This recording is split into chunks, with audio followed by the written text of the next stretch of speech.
अब बच्चों, जैसे कि ये तो गृह कार्य है कि मैंने गृह कार्य आपको इसी हिसाब से दिया हुआ है।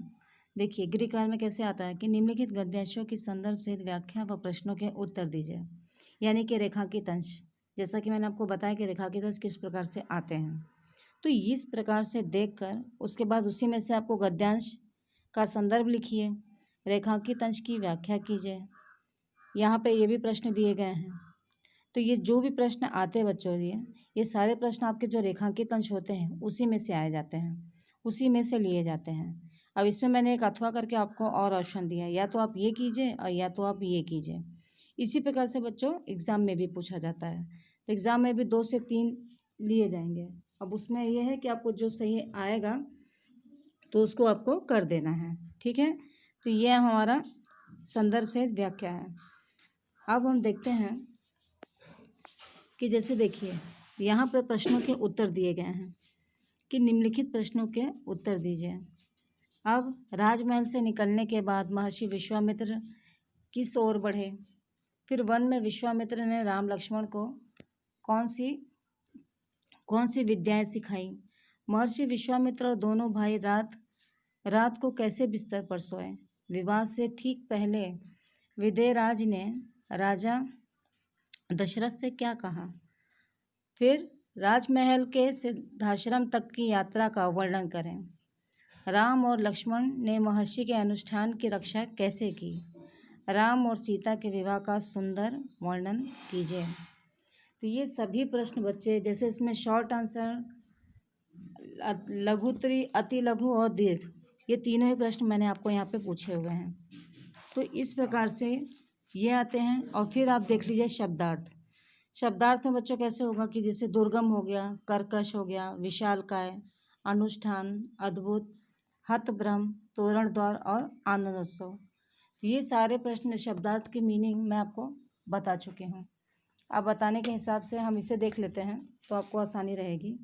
जैसे देखिए यहाँ प्रश्नोत्तर दिया गया है कि राजमहल से निकलने के बाद महर्षि विश्वामित्र किस ओर बढ़े, जैसा कि मैंने अभी आपको प्रश्न दिया था।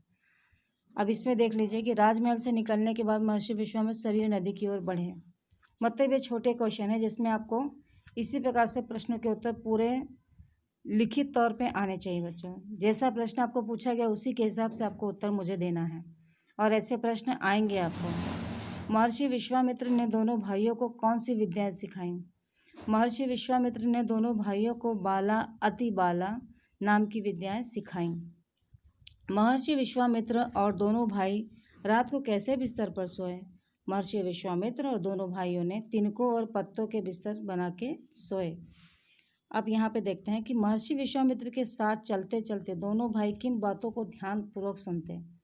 तो महर्षि विश्वामित्र आगे चल रहे थे और दोनों भाई उनके पीछे, परंतु वो महर्षि के पीछे नज़दीक ही चल रहे थे ताकि वो महर्षि की बातों को ध्यानपूर्वक सुन सकें।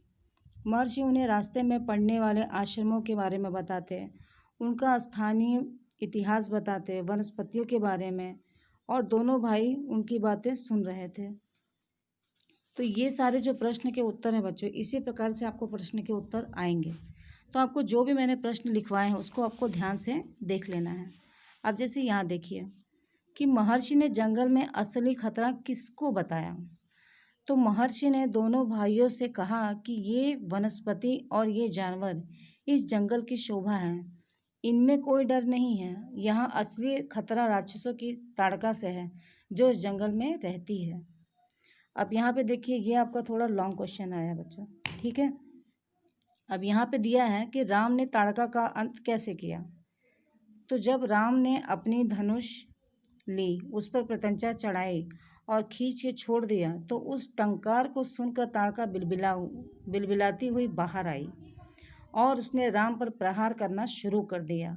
उसने बड़े बड़े वनस्पतियों को उखाड़कर और बड़े बड़े पत्थरों को उठाकर दोनों भाइयों पर फेंकना शुरू कर दिया। इसके जवाब में दोनों भाइयों ने भी बाण चलाना शुरू किया। ताड़का बाणों से घिर गई और राम का एक बाण उसके हृदय पर लगा जिससे उसका अंत हो गया। तो इस प्रश्न को हमने इस प्रकार से आपका लॉन्ग में भी आपका ये प्रश्न हो गया बच्चों, ठीक है। अब राम और सीता के विवाह का सुंदर वर्णन कीजिए। तो राम ने जब शिव का धनुष तोड़ दिया तब राजा जनक उत्साहित हो गए। उन्हें सीता के लायक वर मिल गया था। उन्होंने खुश होकर महर्षि से कहा, अगर आपकी आज्ञा हो तो मैं अयोध्या राजा दशरथ के पास खबर भेजूं बारात लेकर आने के लिए। महर्षि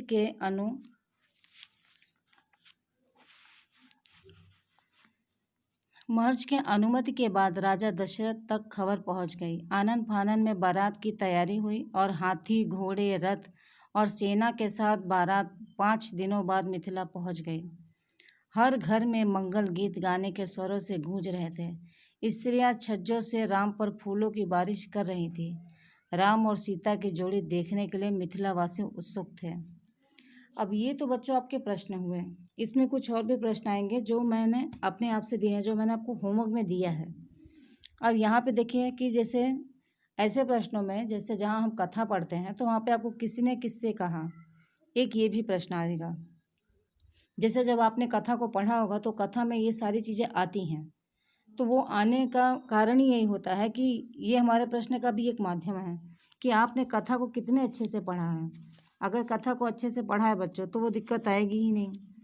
इसी के साथ बच्चों अब हम देखेंगे कि जैसे मैंने आपको गृह कार्य में पहले ही बताया था कि गृह कार्य में हमने ये सारे प्रश्नों को देखा है। अब इसमें भी कुछ प्रश्न ऐसे हैं जो आपको एक बार देख लेने चाहिए। जैसे देख लीजिए, कुछ प्रश्न हैं जो मैं आपको यहाँ पे दिखा दे रही हूँ कि वन में विश्वामित्र ने राम और लक्ष्मण को कौन सी विद्या सिखाई, ये तो हमने देख लिया है। फिर यहाँ पे ताड़का वध से प्रसन्न विश्वामित्र ने राम और लक्ष्मण को क्या दिया, तो यहाँ पर ये जानने योग्य बच्चों, क्योंकि इसका प्रश्न अलग अलग भागों में बनाया है कि ताड़का वध से प्रसन्न विश्वामित्र ने राम और लक्ष्मण को 100 नए अस्त्र शस्त्र प्रदान कर उनके प्रयोग की विधि भी बताई, यानी 100 अस्त्रों की जानकारी उन्हें प्राप्त हुई थी। फिर यहाँ पे एक प्रश्न आता है बच्चों कि मारीच क्यों क्रोधित था। राम ने मारीच की माँ ताड़का का वध किया था, इसलिए वह क्रोधित था। अब यहाँ पे एक प्रश्न आता है कि मिथिला के राजा कौन थे, उनकी क्या प्रतिज्ञा थी। तो मिथिला के राजा जनक थे। उनकी प्रतिज्ञा थी कि वह अपनी पुत्री सीता का विवाह उसी राजकुमार से करेंगे जो विशाल शिव धनुष पर प्रत्यंचा चढ़ा सकेगा। अब फिर देखिए, शिव धनुष की क्या विशेषता थी। शिव धनुष अत्यंत विशाल था और उसे पहियों वाली लोहे की पेटी में रखा गया था, जिससे खिसकाकर अनुचर एक स्थान से दूसरे स्थान पर ले जाते थे। यानी बच्चों की वो कितना भारी था। और बाकी के प्रश्न को हमने देखा है। तो इन प्रश्नों के साथ कुछ प्रश्न अगर आएंगे तो आप उसको कथा के अगर अच्छे से आप पढ़ते हैं तो वहाँ पे आपको दिक्कत नहीं आएगी। फिर इसके बाद किसने किससे कहा, और यहाँ पे फिलिंग द ब्लैंक्स यानी रिक्त स्थानों की पूर्ति। तो इस प्रकार से प्रश्न आएंगे बच्चों। मैंने आपको क्लियरली सब चीज़ें समझा दी हैं। अगर फिर भी आपको कोई डाउट होता है तो आप मुझे कमेंट बॉक्स में पूछ सकते हैं। अभी आप अपना अच्छे से रीडिंग कीजिए, अपना ख्याल रखिए। गुड डे बच्चों।